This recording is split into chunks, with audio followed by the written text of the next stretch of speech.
There she is. Beautiful. Dang, never looked so good. Hello and welcome to the Cape and Cowl never-ending book club show. It's Thursday, which is the day after Wednesday, which is New Comic Book Day. But we're not talking about new comics. We're actually talking about an older one. This book is called SKYWARD. We are talking about Volume 1 today. This is a book written by Joe Henderson with art by Lee Garbett. It is a beautiful book that is very exciting to talk about because this creative team has a new book out called Shadecraft, and we decided to take a look at one of their previous works. I'm Cody, aka the Mutant Menace. I'm your host tonight, joined by my co-host as usual, Kevin, aka Kev Foxilla. How are you, Kevin? Oh, I'm so good. This pick of the week this week was my pick. Like Cody said, I chose it because the creative team has an amazing new title out. Hold for the motorcycle to pass, please. Okay. Mike Rose says here, Cody is quiet muted. Cody, are you on the work Wi-Fi network? I should be. Try not using the work Wi-Fi network. Your cell network will probably work a little better. Mike, just pump up the volume. You want to hear Cody? Let's get loud. Let's get loud with this book club. We'll get this all sorted. Yeah, no problem. We got. I'm doing so. Back to the original question, which was how I'm doing. I'm doing awesome. Thanks for checking on me. How about you, Eitan? I'm great. I'm wonderful. Fantastic. Happy to be here. I'm happy to talk about this book, which I had dabbled in previously, but never given the full go. So I was glad to have the reason to, because I've been staring at it every day for 2 years or whatever on our shelves, thinking I got to read that. So yeah, happy. Yeah, it sucked me in originally with the art, and then like the story is just so evidently well thought out and lovingly created that I kept going. I went all the way to the end, and I am very happy I did. Yeah. Looks Cody, like Mike likes your water bottle, Cody. Sorry. Thank you. You good, Cody? Can you hear me? Yeah, you sound a little better. Okay. Cool. So this is actually a series that is 3 books long, or there's one large hardcover that you can acquire if those are still available. But the books are a nice, tight little 5-6 issues per volume. And the story actually is nicely broken up into 3 separate sections of the adventure. So it is just a delight to read. Should we just get into it? We can talk about Shadecraft and other stuff later on. I mean, yeah, I want to look at some of the tight ass art. Okay. So Mike Rowe got a hardcover of SKYWARD. That's awesome, Mike. Glad you were able to get an awesome hardcover format. Were you saying something a second ago, Cody? Oh yeah, I was just gonna say, let's tell these nice people here today what this book's about, because we know, but they don't. Yeah. Okay, so SKYWARD is a book that begins on a momentous event called G-Day, which is where, kind of out of nowhere, gravity almost turns off on planet Earth. Everyone's just kind of going about their lives, doing their thing, and all of a sudden, spilled coffee doesn't hit the ground. People walking their dogs, the dogs are no longer, tugging on their leash. Everything is floating up into the sky. It's cool. It's cool because we kind of just take gravity for granted, but you get a very, very real look at what sort of things would change if gravity were to turn off. And then the story. So the story is kind of centered around this guy who we see G-Day go down, and some stuff happens to him and his family. And then the story sort of jumps forward 20 years, and we meet this young girl named Willa Fowler, who is the girl, who is the daughter of the man we see at the very beginning of the book. It's 20 years, so she's grown up, and she has only ever really known an Earth with very, very little gravity. So it's super fun. You immediately get introduced to the various little components of a life in a world without gravity. And you also find out that G-Day is not necessarily something that was a natural occurrence. So she is on a mission to try and figure out why the gravity is the way it is and try to save humankind and planet Earth. Noble cause. The intro to this book is so good. It really throws you right into the action. Kevin mentioned this coffee that doesn't spill, and that's kind of when it's revealed the gravity and the way we're thrown right in. And it starts with coffee and then it becomes a whole lot more as soon as you open the door to the outside world. And I loved how quickly this started. Yeah. There wasn't, because the dad here, the man who you mentioned, like he almost gives off Jor-El vibes, for your Superman fans. He's like, I knew this would happen. I tried to warn you, and so you very well could have had an issue of like him in a lab coat in a lab being like, damn it, listen to me. I'm telling you the gravity is going. Yeah. Instead, you get that great coffee reveal. And then boom, we're in the story, and then boom, it's 20 years later. And I thought that was so well done. Yeah. They let us know pretty early on that Willa's father is a scientist of some type. Like Eitan said, as soon as his coffee is not hitting the ground and it's more floating around his face, he pokes it. He says, I knew it. I knew that was going to happen. But that delight and amusement at something he had guessed or theorized about for a while quickly turns to horror when he realizes that the wife that he has this infant child with just went out for a run with the dog. Let me flip you guys over to the first double page splash that we get in this. This is a great visual for just the panic and madness that happens when gravity goes away. Doesn't matter how big or small you are. You could be a little puppy dog or you could be a big old tanker truck. Gravity does not care. And then the father, his wife's not gone. She's just kind of floating out there. He's like, her name's Lily. He says, Lily. She says, come, I think I can make it back to the house. And she makes an effort. But the dad also realizes he can't just leap out into the unknown to try and save his wife because he has this baby who's in her room all by herself on this really, really crazy day that the ramifications are only beginning to be felt. So Mike's got a good point. You compare that image that you just showed to this one. I don't know if this is the one.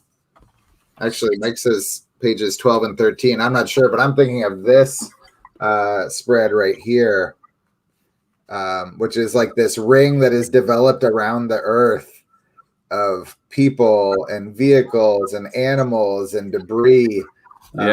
Because the people just kept going up into the sky, into space. I think Mike might be, I'm not sure. This was the next double page spread after what we had there. This is the first page we get after we leave Willa's father and her recently departed mother. And we get to see what life's like 20 years into the future when you grow up in a world just completely without gravity.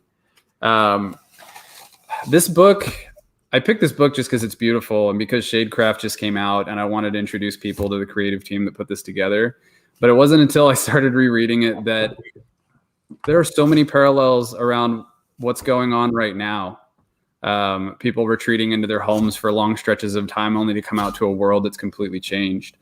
So it's really kind of interesting too that we're getting to see essentially I think I've already mentioned this to you, Eitan, and we both said we hated it, but like the kids that have been born during the COVID, there's like this goofy generational name tossed out there, Gen C.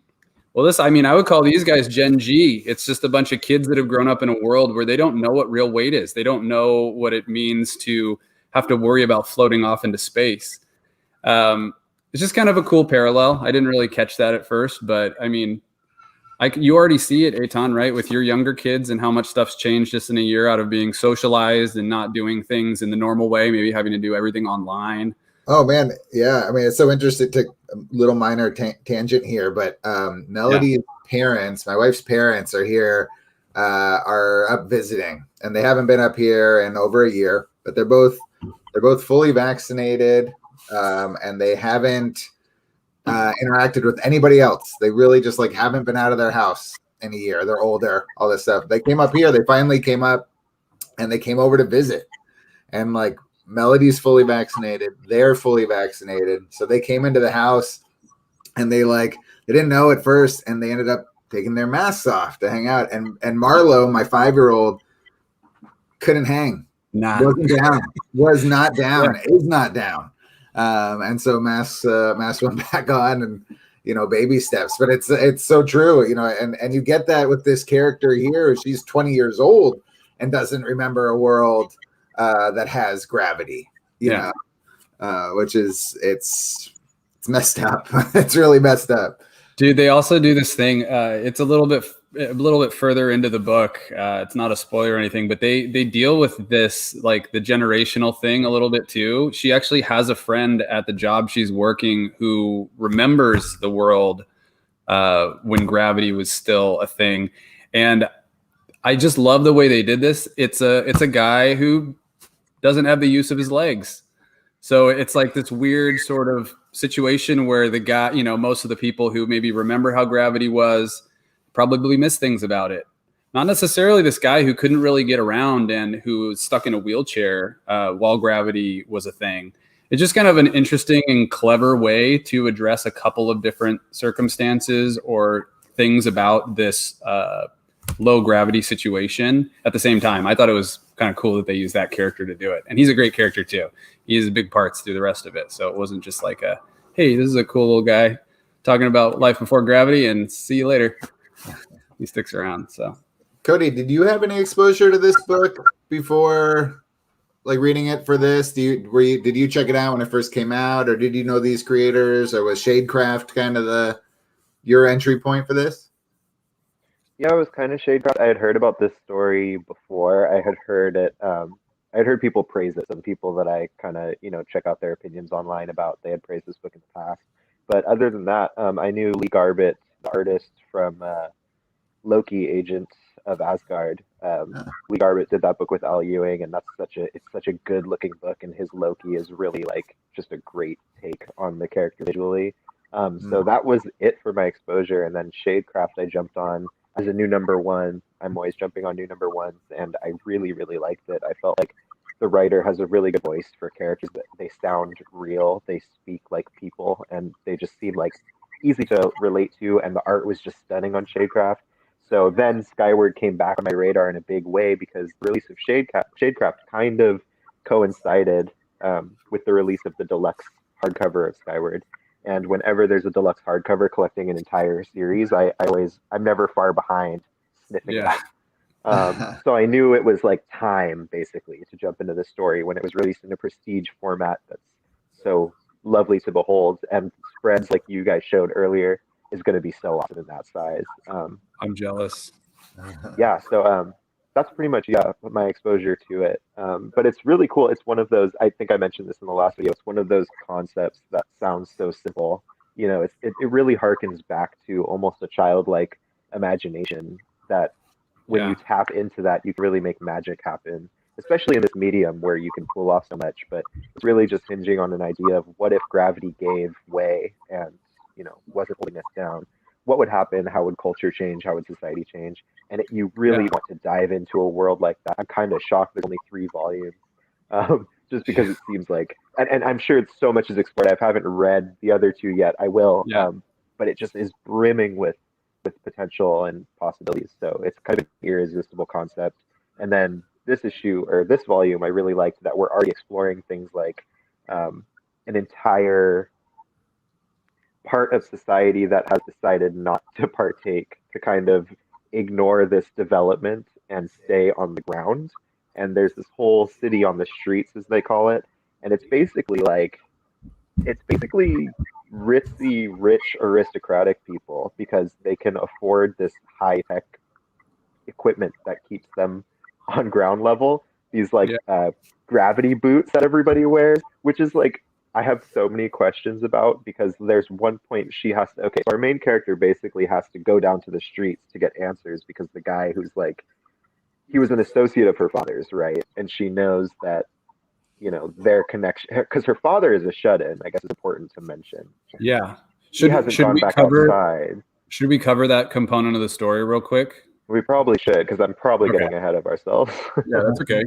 So we find out through Willa's travels, she works at a company where she's a courier, which you can imagine is pretty freaking awesome when you don't have to walk on the street and you can run along buildings and stuff.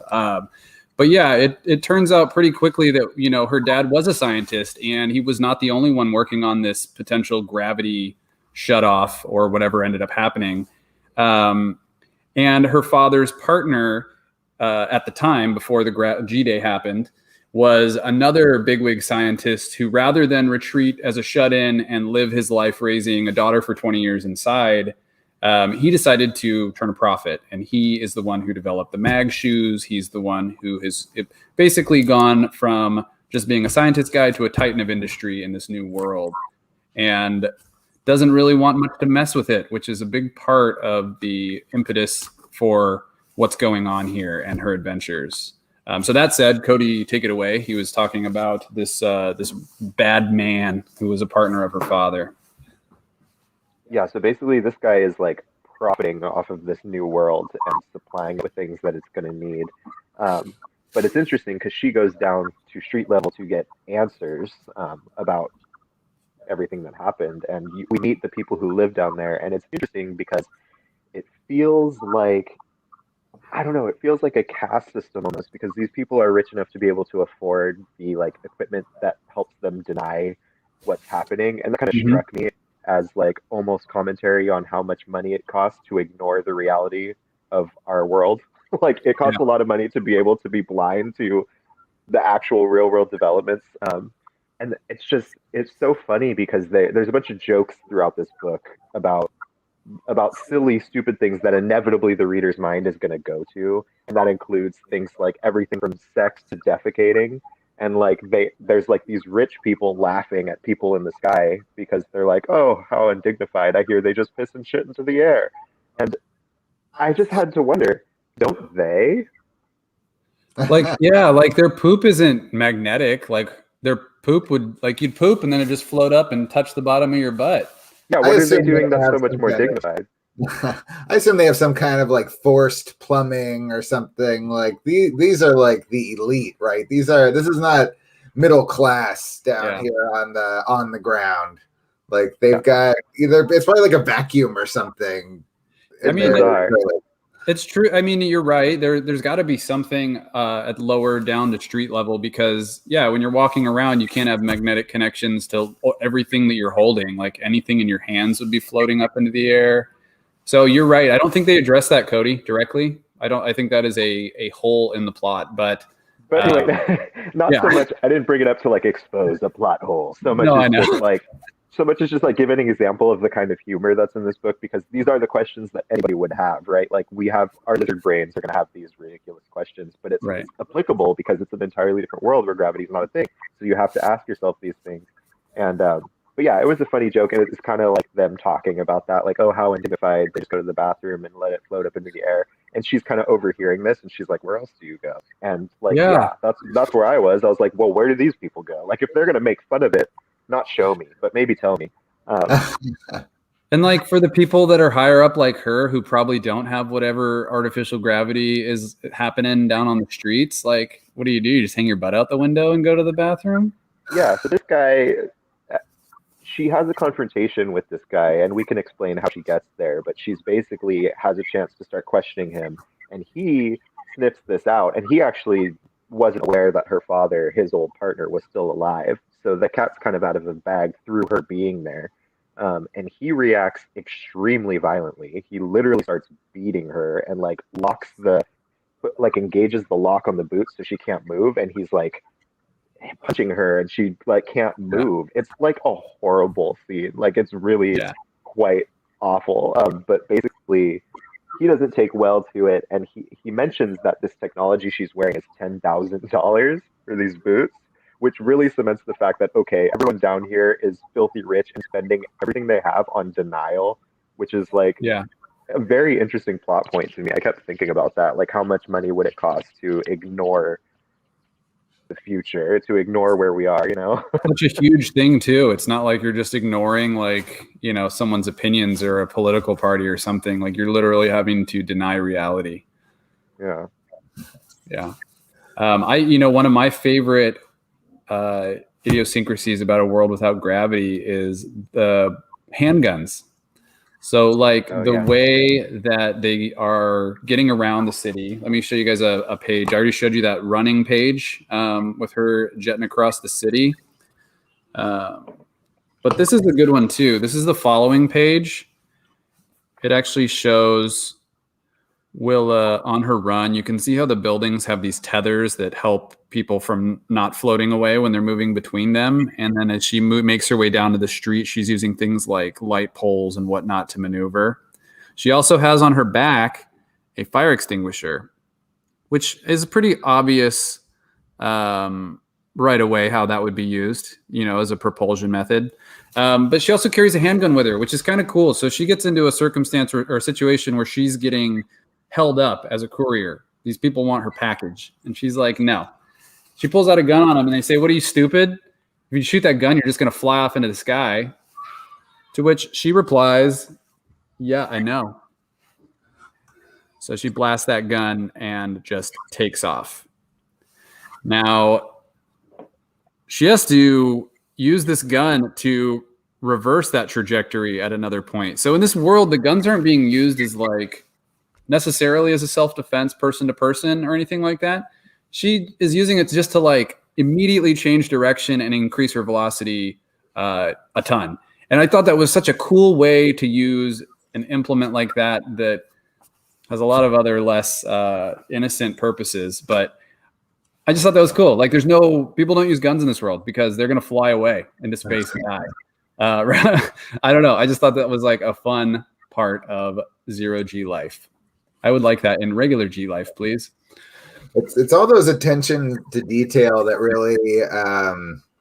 really kept me in the story, and I was really impressed by a number of them, you know, and the thought to mention like a woman wearing a dress and being like, it's got a magnetic hem. Everybody's going to be wearing these in here. And if you look around, every other woman in the story is wearing like a really cool pantsuit kind of thing or like a jumpsuit. And you're like, oh yeah, of course.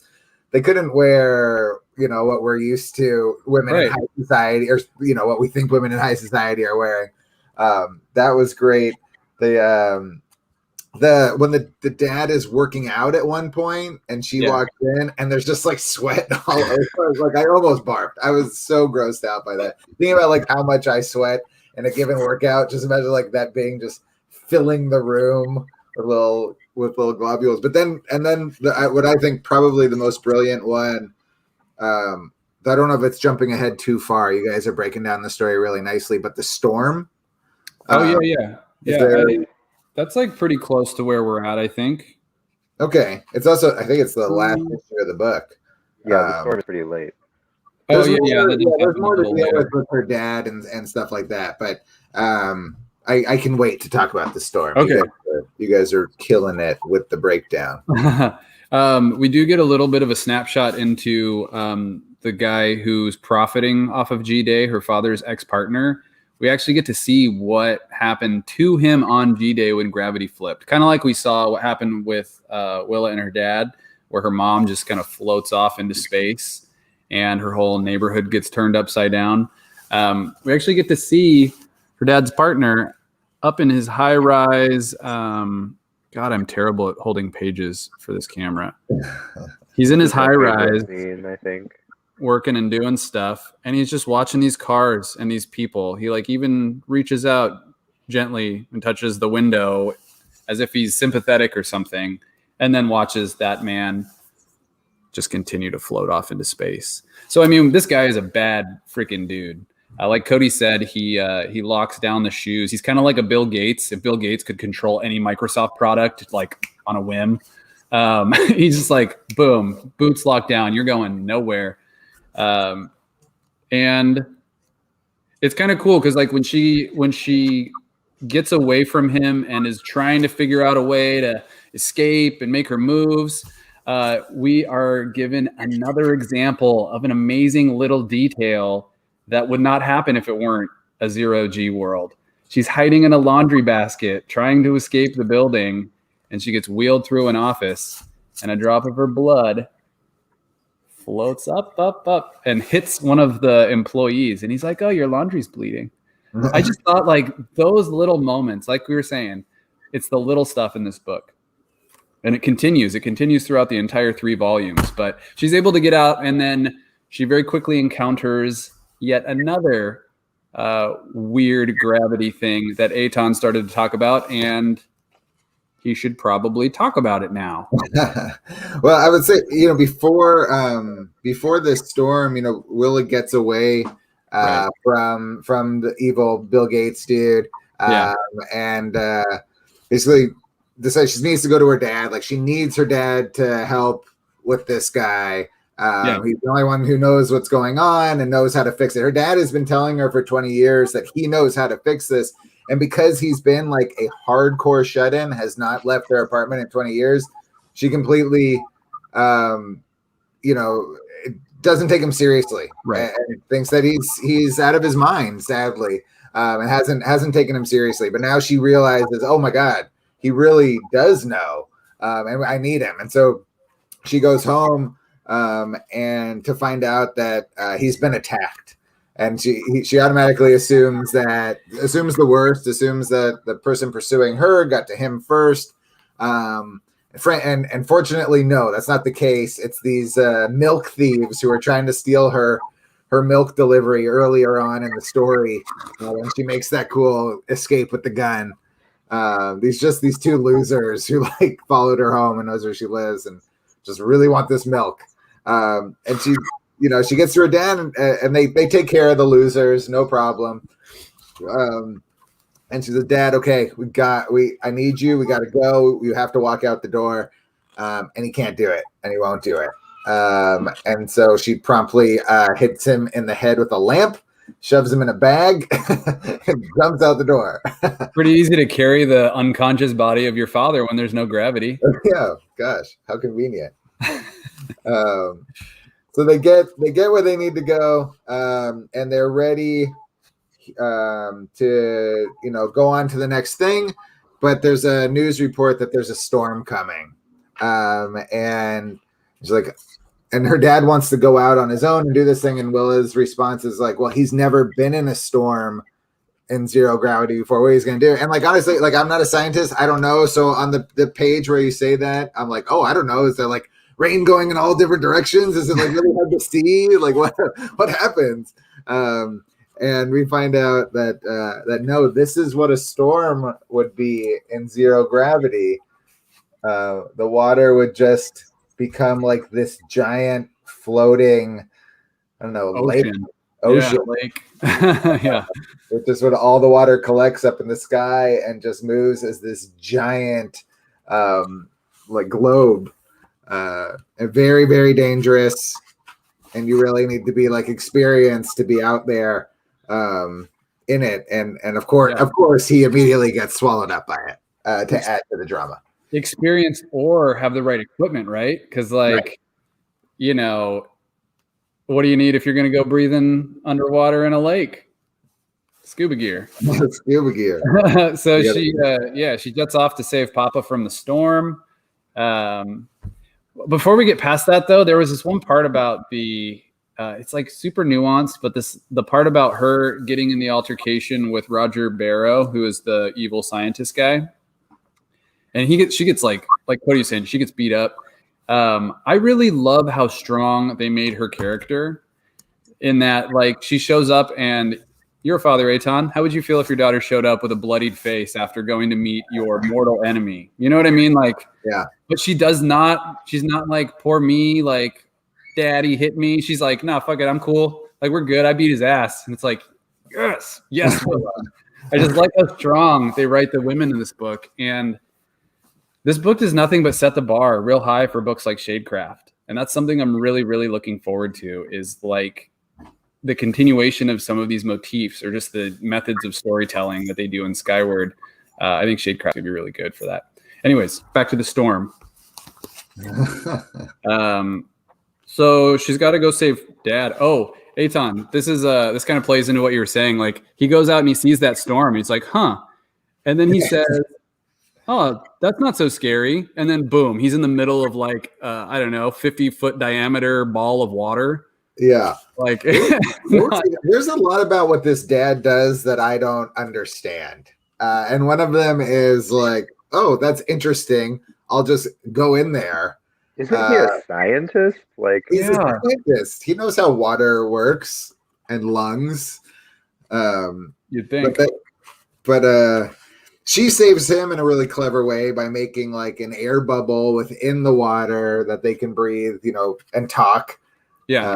Which like another creative use of the fire extinguisher, right? She uses that to like blow water out of the way so they have like this pocket of air.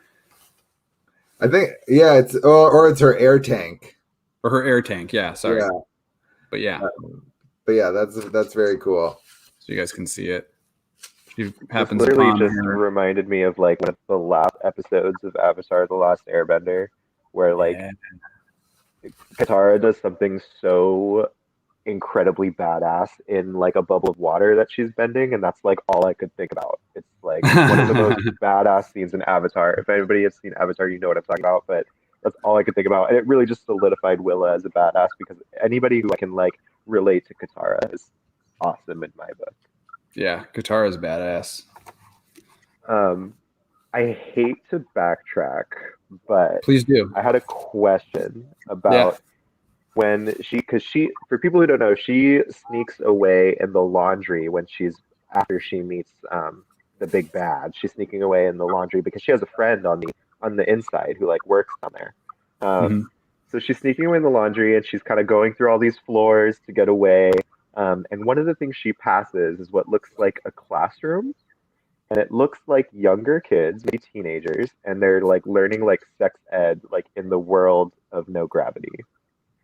Okay. What? Isn't this the middle of the night? Why is there kids learning sex ed? I'm so confused. In the same building as this ritzy party. Also, did you go to, and then you got to show the scene of the sex ed, because like it's a guy standing in front of a giant screen with like porn in the background. Which like I remember sex ed from high school, and that's not how my sex ed was. No, you had to go to like the how-to books at Barnes and Noble to find pictures like that, bro. What time is it? Where are we? Why is this here? Also, how young are these kids? They don't look that young to me. Are they learning about sex in their 20s? They're like they're late teens. The only indicator to me that they might be teenagers is because of like a lot of the asymmetrical haircuts and the colors in your hair. I'm not saying that only teens do that. I'm just saying visually it might have been like a way to tell us that they're younger, but like I was so confused. Like that was really like a weird part where I was considering the setting, and I felt a little bit like this was forced. Yeah. You almost get the sense that like they tried a lot of really cool little details that we've mentioned that we love to kind of impress upon you what a world without gravity would be. And this might have just been a miss. This might have been one of the things they tried to impress that was like, it makes enough sense to get published. I mean, it was funny though. Like it was a funny scene because it was another one of those questions that anybody would have if you're considering this kind of world, right? But it was put in there in a weird way where I was like, what time is it? Where are we? Why are there like what? But, I still have questions. I mean, it says the way that you find out the first word balloon is, and that is the safest way to make love in low gravity. And in fact, my only note for issue 3 is, what is the safest way to make love in low gravity? Like, how are you gonna pose that question and not give me the facts? You got to buy volume 2 to get the details. You think if you're doing it under a roof, you should be safe, right? Like, right. You know. Wait, is that true though? Is there more on that in volume 2? No. Oh. No, there's not. Then they get sorry. That was a joke that was based on the fact that I've read all 3 volumes. I forgot that you guys have not. No, but it's super funny because like so after that, it's the safest way to make love in low gravity. Any questions before we go on? The question that this person asks, which I don't know if you guys had this, but when I was in high school and we had sex ed, there was always that one kid that would ask questions that no human being in their right mind would ask or assume. And the teacher would inevitably send him to the principal's office. But this kid is like, if a girl can get pregnant, can a girl get pregnant if someone's junk is in the air and, floats in? It's so like, these are the questions that have to be asked though, right? It's like literally Henderson being like, I know you guys have questions. I'm going to get ahead of you and address them. Like it was funny, but I was just very confused because again, this wasn't an academic setting. It wasn't an academic time of day. It was just very weird. It's kind of been there. Wait, I know. It was night school, Cody. They were teaching remedial adults about sex in low gravity. I've seen that night school movie. Yeah. Luis Ramirez makes a really good point. Maybe they were teaching you how not to get trapped in bodily fluids. It says that, but that doesn't mean you shouldn't be responsible when cleaning up after yourself. True. Another tangent back to when you were talking about how there's always that one kid. I remember in sex ed in it was like late elementary school or something. The teacher was trying to say, because this other person comes in, it's not your usual teacher, at least for me. And this woman was saying that there are no dumb questions. And what she meant, of course, was that there's no such thing as a dumb question. But she opened with that. In that phrasing, she said, there are no dumb questions. And my brain, that meant, don't ask a dumb question. What she meant was that there's no such thing as a dumb question when it comes to this topic, right? Yeah. So I'm sitting there and she opened with that and I'm mortified because now I'm not going to ask a question because mine is dumb. I was a goody two shoes growing up, like my entire life, especially in school. So I was just like mortified. I was like, well, I can't ask a question because if it's dumb, I'm going to get like kicked out or like in trouble. All this to say that phrasing is very important. And if you are an educator, please remember that because I was sitting there like, well, I hope that this is comprehensive because I'm scared already. Phrasing and punctuation matter, people. Yeah. Don't go clubbing, baby seals is different than don't go clubbing baby seals. That's what I'm saying. There are no dumb questions. Yeah. Okay, well, now I'm scared I'm going to ask a dumb question. No. There's in this part too, right before the whole sex ed scene, there's another little thing. I feel like we mentioned everything that was quirky and amazing about this so far, so we should keep the train rolling. Her friend who's helping her escape from this building where Roger Barrow is, she gets her in the laundry basket and they have to go down or up several floors. They don't use an elevator. Yeah, they just pop that door open, clip to the cable and the shaft, and they float up or down. It's so cool. They don't. Willa doesn't even know what an elevator is, and it seems ridiculous to her that they would have this box that took them up and down. And then the maid tells her that that these rich people keep some in service just for the illusion. They use it anyway. Make America gravity again. So ridiculous. Okay. So that was, I think we're done backtracking through there.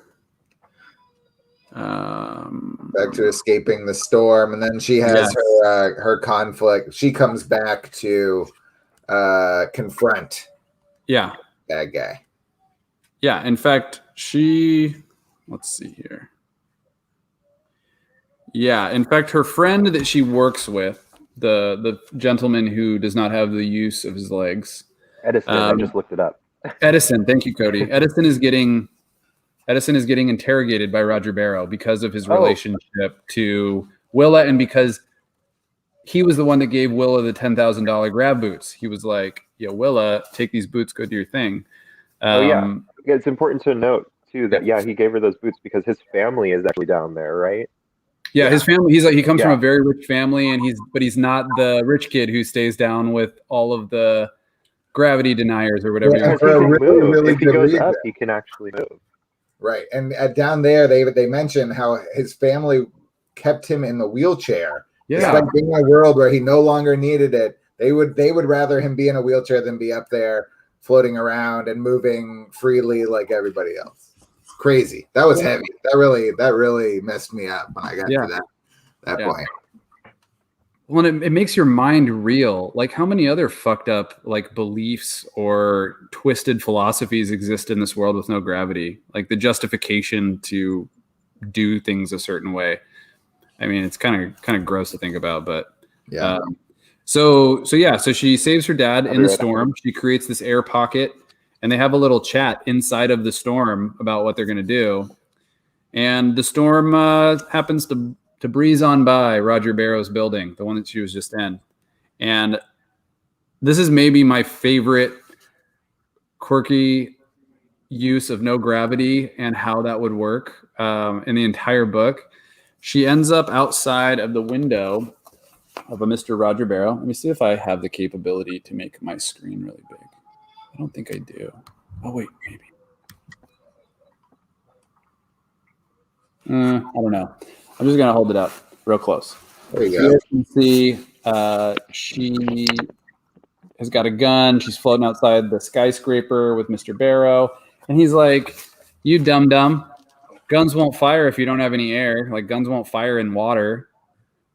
Well, we already know she knows how to make a little bit of space in the water. So she literally makes an air bubble big enough for her to be able to fire this gun into the window of a skyscraper while in the middle of a storm.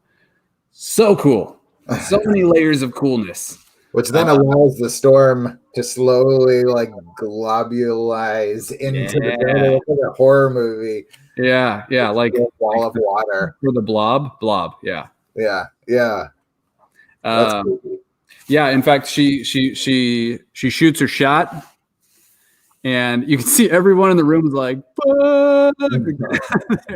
As like Eitan said, the giant blob of water comes for them.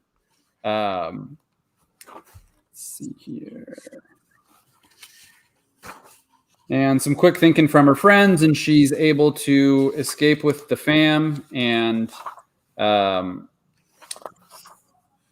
don't know how much of these last few pages do we want to talk about? I don't know if we want to spoil the end of this amazing volume or leave it for the faithful who have stuck with us this entire 42 minutes and 28 seconds and want to read it on their own. You know what? I think that's what we're going to do. Maybe let's not tell them exactly what happens at the end.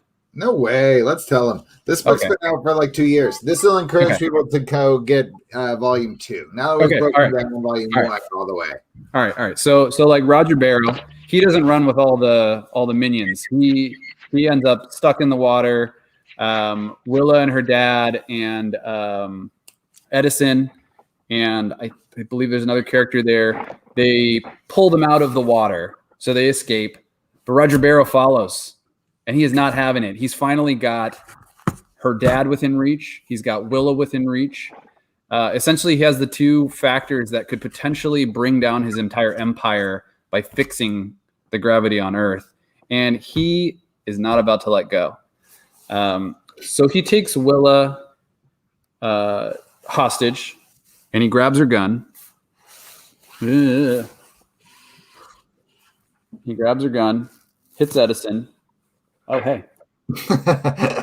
And we already know Willa's pretty good at maneuvering in air, which you got to imagine, like, this rich dude, just like her dad, has spent most of his fortune and life at this point creating ways to not have to deal with gravity. So I can't imagine that he's very comfortable flying up in the air as she like redirects his hand with the gun and forces him to fire at the earth. They shoot straight up, and she ends up, I think, what is it? They wrestle in the sky, and he ends up, the bullet would float away eventually, I think, but the initial velocity it's created by the gunpowder burning and all those mechanics are still going to force the bullet to go a certain direction. Like momentum and inertia in this world without gravity, I think probably have an even bigger place than they did before. So the bullet would fly even farther rather than float off. I would imagine if you shoot a bullet, you could go pretty far with it. So to that point, she's struggling in the air with this gun with Roger Barrow, and he like flips back. Hold on, I'm going to do it for you guys so you can see. Flips back and he kicks her. He's like, all right, see ya. Boop. And he pushes off. What is it? One more time? I didn't see. What is it? He's like, bam. Okay, so the first time you said boop, and the second time you said bam. Well, one I'm was the just saying- close-up noise. One was the noise from far away. Oh, got it. Okay, I'm just saying, if anybody out there likes to make GIFs out of videos, then that would be where to start. Let's get some Cape and Cowl GIFs going here. And yes, I said GIFs, not GIFs. Make me Nation famous. can get out of here. Make me famous. GIF is peanut butter. Yeah, yeah, and it's Jif, not Jiffy. It's not Jiffy. It's not Jiffy. It's Jif peanut butter. That's one of those Mandela effect things, I believe. Moms like you choose GIF. That's the slogan. So where did Jiffy come from? Comment or a mass held hallucination. Jiffy is a location for car maintenance. It's like the Berenstain Bears is not a thing. It's the Berenstain Bears, but no one remembers that shit. I don't know. I grew up with Albertsons brand peanut butter. It was just like Rite Aid. Come out of a movie, it just was like peanut butter and blue on a white label. There was no government Jiffy cheese. Popcorn. Exactly. Jiffy Pop. Yep. Jiffy. Yeah. Yes. It's Jif peanut butter. Isn't that crazy? I love popcorn. So wait, guys, we got distracted. I was doing that super cool kick, and then we got distracted. Right. So he does the kick. He knocks her up into the air, and you can see her just rapidly leaving the atmosphere. She is floating. And then we get to the end of this volume. As she floats up and up and up into the bright, clear sky. Her father followed her up there.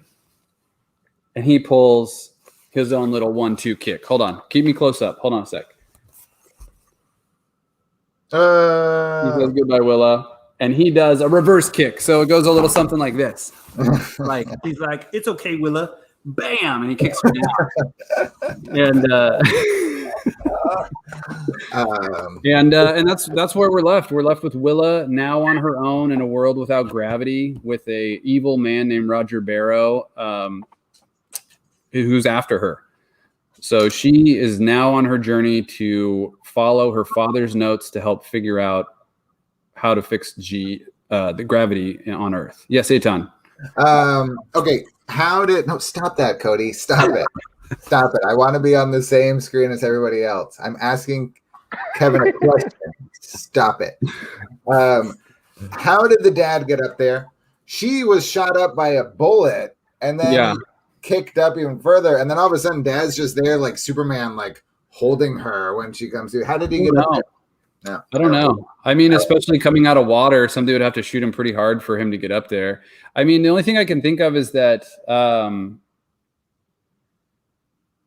if she's knocked upwards, that she would eventually start to slow down. She wouldn't be speeding up as she's leaving the atmosphere because gravity still has some sort of an effect. So she'd probably be slowing down a little bit. Maybe he caught her in the middle ground there where he was still accelerating and she was decelerating. I don't see how he accelerates at all. I don't know. Did he take a gun away from somebody? Did he? And if he did, why didn't he hold it so he could shoot them back down? He didn't have anything in his hands. So I don't know. I don't know where he was in the water. I don't know what he had to push off. I don't know if somebody had a strap because, like when they get out of the bubble initially and Fowler's following them or the bad Barrow's following them. Yeah. They have like someone on the roof with a strap who like yanks them out of the bubble super fast. So I don't know. They don't really address it. I can't really think of anything that would launch him in a manner that would result in that. No. But I don't know. Maybe he's Superman. Remember the Jor-El connection from earlier? Does she still have her air tank when she gets blasted up? Maybe her dad used the air tank to get up there. No. Doesn't show it. And again, why wouldn't he, if he did that, why wouldn't he hold on to it so he could fire it back down? Right. And definitely not. He it looks like Roger Barrow smacks Edison in the face with the air tank. So yeah. I don't know. There's also, okay, I'm going to add to this because I agree with you. It's not really addressed. We're also, what are we fucking assuming that Willa forced dude's hand to shoot down at a 90-degree angle to the ground? Like, it's not like she was only going up. If she forced him to shoot, she probably traveled like a mile in distance, Really far. as well as going up. Yeah. So that's, in a world without gravity, science doesn't always make the most sense. I mean, I have so many questions about farming and agriculture. They mention it in this, like farming, agriculture. He mentions it in passing, but I would love to see some of the innovations. Cody, Volume 2 happens on a farm. Really? Is it really? Don't mess with me like you did with the No. Is it an outdoor farm or is it indoors? Outdoors. How does the dirt stay on the ground? We got to go there. Volume 2. Inertia, Eitan. Inertia. The dirt has inertia? Yeah.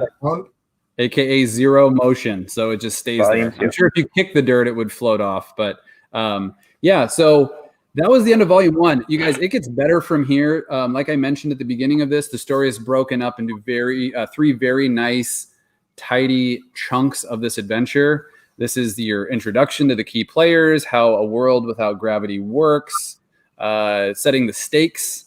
And then when we get into Volume 2, Willa has set out on her journey. She leaves the big city and encounters some other people who might be able to help her on her mission.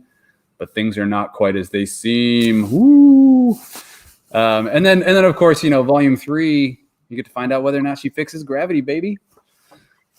Where's Volume 3? Volume 2 is on a farm. Volume 3 is in... Volume 3 is the resolution. So I think it's her getting from the farm to wherever she's got to do her end of the story stuff. I think the farm stuff is mostly, though, dealt with in the second volume. And if you guys need an even bigger teaser to get you to read Volume 2, bugs grow as big as fucking school buses when there's no gravity to constrain them. So there's some pretty awesome bug action that happens in Volume 2 if you are into that stuff. That's supposed to make me want to read it more? Yeah. Because that's gross. The farming and the bugs, they go hand in hand. It's just a farming manual. Yeah.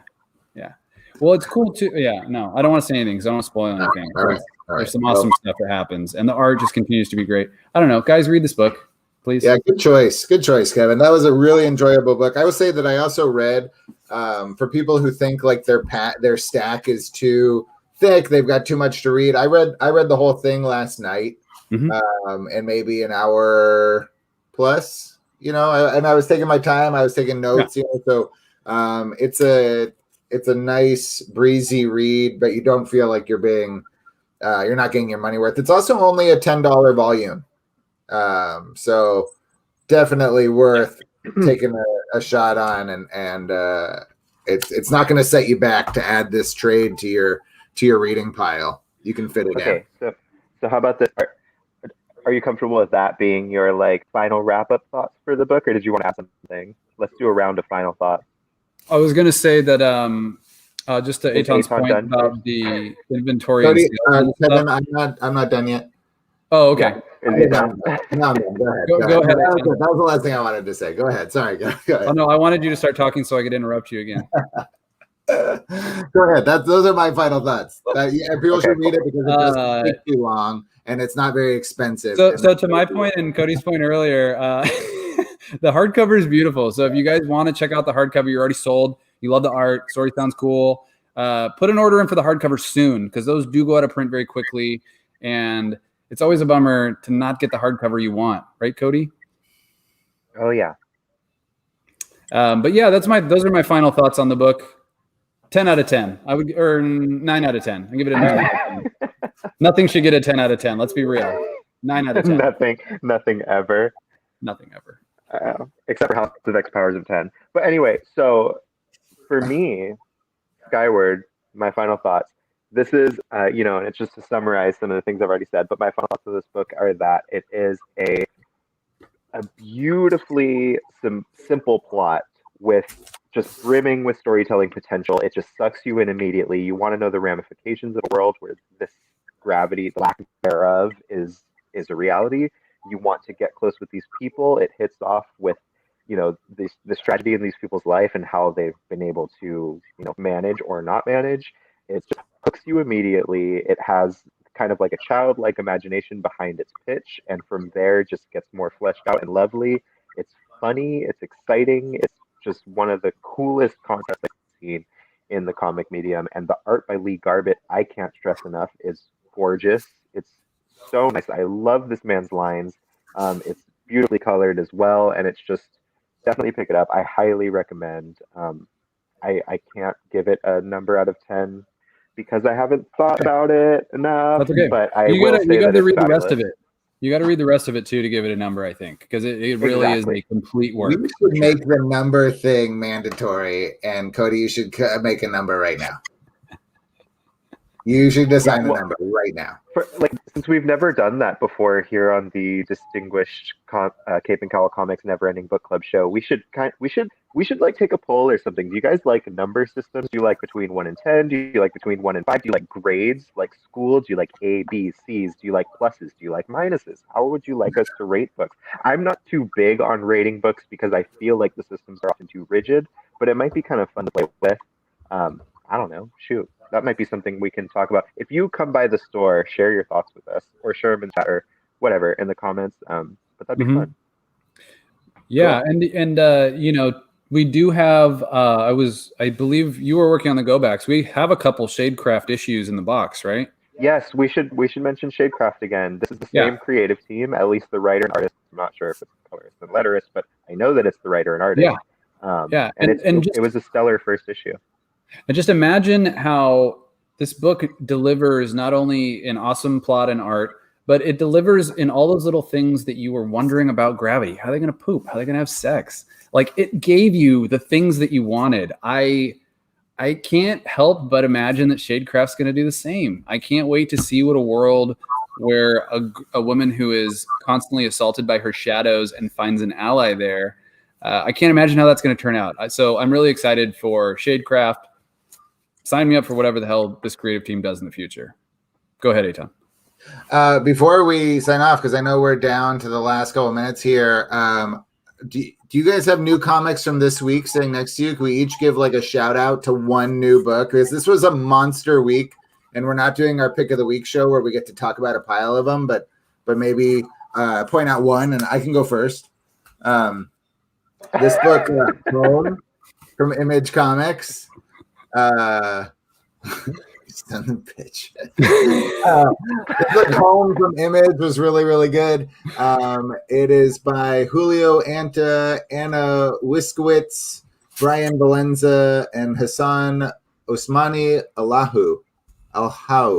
Anyway, it's heavy. There's this mom and son, and they are coming to the U.S. border seeking asylum. And this is during Trump's presidency, when this